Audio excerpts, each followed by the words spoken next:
The governor and attorney general's appeal of this ban fails. Californians will be allowed to own assault rifles, which are often associated with mass killings. Front 4's Amanda Harry live outside 101 California Street in the city, where one of the deadliest mass shootings in the Bay Area happened almost 28 years ago. She has reaction from someone whose life was changed by that shooting. Amanda.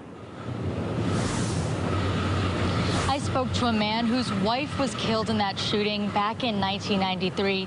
He says gun control is important to him, and assault-style weapons are not at all similar to Swiss Army knives, which is what that judge compared it to. In Newtown, 28 people shot and killed. In Vegas, 61 people shot and killed with an assault weapon. In Parkland, 17 people shot and killed with an assault weapon. He claims in his what he wrote that facts matter. These are facts. Steve Sposato was shocked to hear about the federal judge's ruling that California's assault weapons ban was unconstitutional.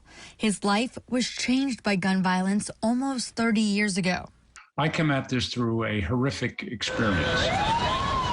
Sposato's wife, Jody, was one of 8 people killed by a gunman in the 101 California Street shooting in July of 1993. He's been actively fighting to ban assault-style weapons since that day. He says you can't compare an assault weapon to a Swiss Army knife. This guy is not grounded to reality at all.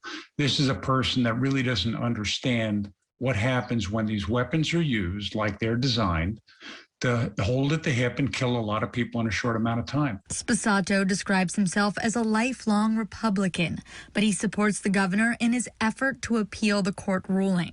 And he knows that they're outgunned when people have these weapons. So he comes at this through a level head, and he sees what happens at 101 California, what happened at Stockton Schoolyard. He's not blind to what happens when assault weapons are used for what they're designed. They're made for weapons of war. So far in 2021, there have been about 260 mass shootings. Right now, we're 161 days into the year. That means we're averaging more than a mass shooting every single day. Live in San Francisco, Amanda Harry, KRON 4 News.